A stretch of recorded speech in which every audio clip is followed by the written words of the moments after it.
All right, so it is the 17th, and a lot of people have asked me why I've dropped out. So I just thought that I would make this video with the two goals of one, highlighting why I dropped out so I can just send this video to people instead of actually having to explain. Also, so that later on, if I think back on what in the world was I thinking, I have a frame of mind and a moment in time where I can be this is exactly what I was thinking. Do have a pretty lengthy Google Docs. It's not like I haven't thought about this at all, but the big idea, the big main reason was that I was happier here, and I thought I was happier and I was more fulfilled here than I was in school. So just from that, and it was an obvious choice from everything else, especially that this is the right decision and this is what I want to do. But obviously that is the big reason. There's also a lot of smaller reasons you could say, or just what is that? There's a lot of actual reasons. So the first thing was just that I was going to learn more here. I guess before, to set the scene a little bit, I was at Olin for 4 semesters, and then my 5th semester I did a co-op, and then I asked them for a full-time offer. I got the full-time offer, and I technically withdrew yesterday, which was very, very late notice, but I withdrew yesterday from the school with no plans of going back as of now. So officially dropped out right now. We'll see what happens down the line, but this is speaking to that. The first big thing was a fully learning and growth perspective. In school, and to set the scene a little bit, I very much dislike school. I dislike the environment it creates, the incentive structures, and just generally what goes on there. And so in my mind, in my experience, it's been a class is something you do to get a good grade on. And in a lot of my classes in high school and college, I wasn't learning anything. I learned my the two classes where I learned the most, I think, were Babson classes I took, one about marketing and one about trading. So from my technical classes at Olin, I don't think I learned much at all. I also learned a lot more in the 3 months I was here and in my 3 months my freshman year internship compared to anything my whole time in school combined. And so the big point here is just that in school I was going through the motions, I was doing all these classes, but also all of my learning was coming from projects I was doing outside of school, right? There were a few cool projects, a few jobs I had and stuff outside of school, and that's where all my learning was coming from, and really not at all from the stuff I was doing in classes. And I'm not saying it was an absolute zero, but for spending 100 hours, 200 hours a semester on a class, the learning was very minimal from class. And here I have so much to learn from a few ways, right? The software here is really complex and advanced, so I have a lot to learn from that. The second part is that I truly believe I solve hard problems here. So from a creativity point of view and finding creative ways to solve these problems, there's a lot to learn there. And also technically and just from a technical and non-technical perspective, a lot of the stuff here is very difficult. And I think when you do hard things, you learn a lot more. And this can be taken into any context, but in this example of this context, I think when you do hard things, when I want to put myself in a position to do hard things like I am now, and thus I think I've learned so much by doing that. And in school, it's really classes weren't hard. I cruised through, get good grades pretty easily. I also don't care about grades at all, so if there's a class where I'll get a B, I do not care, I'll get a B and it is what it is. So from a learning perspective, this was an obvious spot from my learning and personal growth. Also, we interact with clients here, so just from an interpersonal and soft skills perspective, this was much better from that. And so going into a broader reason of just how my life will be in the next 4 to 12 months or whatever, my life will be a lot better here, because in school here the incentives are so misaligned. I took a class and we did this really hard project and it didn't work, and for taking this risk of a hard project we got a bad grade. So really your incentive in school is to mitigate risk, do not do anything hard, don't learn at all, just do the bare minimum where you can get a good grade. And on top of that, then you get into the other thing I hate about attendance required classes. If I have a good grade and I know what's being taught in a class, why do I have to be in class?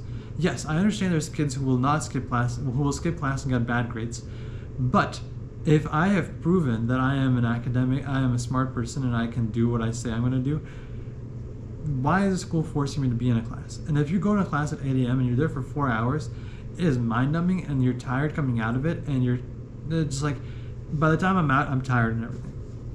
And so from the perspective of just like what, like just like here, it's like I get up in the morning, I like go to work at whatever time I want, and I do work that I actually enjoy and learn from, and also work that has to get done. But regardless, it's not this like doing BS work for the sake of grades. And I think that was like my biggest gripe at school, of like doing BS, going through the motions for the sake of grades that I don't really care about and don't really matter. Attendance required is like the same thing. You're going through the motions, doesn't really matter. How in the world is me being in class supposed to impact anything? And then the other idea was that like, well, I guess we can get to later. The next part was like impact. The work I do here, I think, saves lives. And that might be like a crazy idea, but you can look at it two ways. One, the actual work I'm doing makes certain things better, which saves lives. But the other half of it is the work I'm doing saves the government money. Government is never going to go down on taxes. That money is going to be reallocated, and that would save lives. So there's multiple ways of thinking about this, but I truly believe, even you can say it's naive, people can say it's naive to think that, but I truly think that like the line of code I write tomorrow has the probability of saving a life down the line. And saving a life is like the edge, the like farthest case, but like making lives better, that's like concretely like true. That like the line of code I submit tomorrow is going to make lives better for like a large number of people. Yes, you can derive it a little bit, but it's a lot less derived than like, oh, if you write one line of code for $100,000 like person company that takes 6 months to get into production, blah blah blah. Compared to that, this is like much more impactful, and like there's a concrete example of how this will be impacted and how this will impact stuff. On the flip side, though, you can make the very clear argument that like, I mean, not argument, like it is true that like there's like further end of like, oh, doctors and stuff, like they do stuff that like in the hour is going to save a life. But my point is just like there is impact here, and that is impact I want to be a part of, and that is an impact, and that impact fulfills me. So not even from like that perspective, but it just like it gives me fulfillment, a lot more fulfillment than I had in school. So at this point, it's like very clear that like the impact here is much bigger. As a 20-year-old, with like I am allowed to make that impact too. Other companies, you get to that point, you can make impact, but it takes time to like build reputation and get to that point. Here it's from day one, joining, you're making impact. And I think that was like a big thing for me. Then there's like this idea of people and environment. There's a few things about that where in school it's like, my school is very left-leaning. I'm not against left-leaning or anything at all, but the thing is that I'm against self-censorship and not being able to have communications. And I think that's what I got to at the point in school where it's like we could have this like notion of like truth or good or bad, but there's no way of like getting to this idea of good or bad unless you like argue and go against everything all the time. Maybe like you don't always have to do that, but the point is that people should be willing to have tough conversations about things, and that's how you get to like a more truth place. I did not see that at all in school, and so I that's one big thing. And the other big thing was the fact that people didn't work hard in school, and I didn't like being around people who didn't work hard or as hard as me. People worked hard, but not as like most people I don't think worked as hard as me. And the point is like people would do that and then complain about like not getting jobs, not calling anybody out, but like somebody like had a very simple coding interview with like very standard libraries that like as a junior in college you should know, did not know.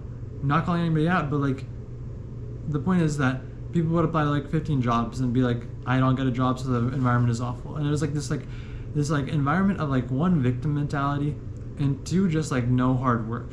And so to the point about like having hard discussions and also like people working hard, found both here, which I really enjoyed. If I'm here at 9 p.m., work at 9 p.m. on a Tuesday, other people are there in the office and plenty of other people are working from home at that point. And that is something that like I really liked about this place. Just like the fact that people are willing to have very hard conversations and people are like working very hard, and it's like I'm around people who are working as hard as I want to work. The other half of it is like the idea of like meritocracy, but the idea that like I'm a 20-year-old and I'm seen as the same. I mean, most of my team didn't know I was 20 and dropped out until a few days ago. Nobody cares. Literally no people are in fact think of it as a positive thing, which is a lot of trust in like the company's recruiting and like everything like that.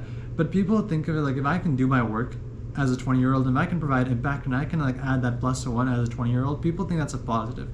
And so that is the environment I want to be in. And the fact that I'm fully judged on like what I am doing, not on how old I am, not on like how many degrees I have, nothing else. Just like my impact is what is being judged.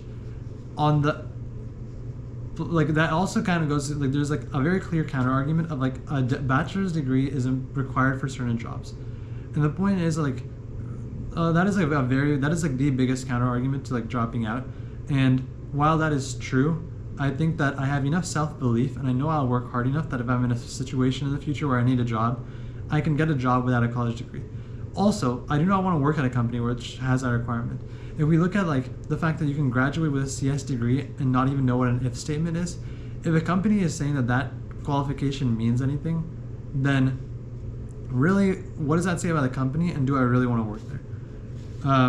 The next part is like I'll be 1 year ahead in my career. Yes, 1 year in the grand scope of things is not that much, but like in my mind, my career growth is gonna like it is there. I like want to work as hard as possible when I'm young. I want to like grow in my career when I'm young. Really, there's not that many years, right? Like before 30, you only have 10 years from 20 to 30. Before 20, you're kind of like realistically it's whatever. But like between 20 and 30, you have a very limited number of years. And so when you think about 1 year as like 10% of your time before 30, then it's a considerably large amount of time to like have the opportunity for career growth, I guess. And so maybe like whatever, like I don't know, my early career is 10 years. This one year is a huge amount of time in that sense. Then there's like the argument that there's value gained from school, even if it's minimal. That's true, but this isn't saying this. I'm not saying that I have zero value from school. It's saying that there's a lot more value from being here for a year than in school. I also want to say that a lot of people think that I did it for money. Obviously, I'll switch the camera around just for whatever. The view is nice for this first month of corporate housing. The money is pretty decent, but it has nothing to. The money would have come in a year anyway. It really has like basically nothing to do with the money. It has everything to do with every single other thing about the job. And my mom said this because we were joking around when I got my offer that like if I was like basically making $0, I probably still would have taken the job. Like if it was like after like taxes and expenses and everything, I was at zero. If it was negative, probably not. But like even if it was zero, I still think I would have taken the job because I really enjoy it here. Obviously, like a lot of these things are based on like me. It's not like going to be true or categorically true for anybody else. But for me, it was like I was happier here. I was more fulfilled here. I can do better work here, and I'm judged on like what I do here, and not even judged on like it's not even judged on whether I succeed or fail, right? Because I'm incentivized to take risks. It's really judged on like how hard I work and like how good the quality of my work is. Even if I fail, I'm not like it's not held against me. And so like considering all those things, I think it was a very easy decision of the fact that I'm gonna be happier here, I'll be more fulfilled here, and I'm not going to regret this. Like I don't think this decision is gonna come back and haunt me down the line. So really at that point, if it's like clear that I'm gonna be happier here, because I was here for 3 months, so I know it's not even that I think, it's like I know I will be happier here. And I guess the last thing I'll finish off with is I've been full-time for 5 weeks, but for like actual purposes, we can say 2 weeks. I've been full-time for 2 weeks, and I've talked to a lot of my friends who are back in school. And from like every single day, I'm like happy to go to work. The last 2 weeks, it's like, yes, sometimes the work sucks, sometimes I'm tired, but it's like happy to be in that environment and happy to go to work and happy to solve problems. And so I have zero regret from the position of coming here that I made that decision. And I also have zero regret. And I think when I listen to like what my friends talk about in school and like listening to like all the BS things in school and all of that stuff, I pretty much have like zero regret about my decision to not go back to school. So from, the decision was made a while ago, 5 weeks ago, 6 weeks ago, that I'm gonna do this. The decision then was I will be happier, I will be more fulfilled, blah, blah, blah. And I've been in for 2 weeks, and that has been true. So, I don't know, I think we'll see what happens down the line, but that is my conclusion and my opinion right now. And yeah, that's all. Cool.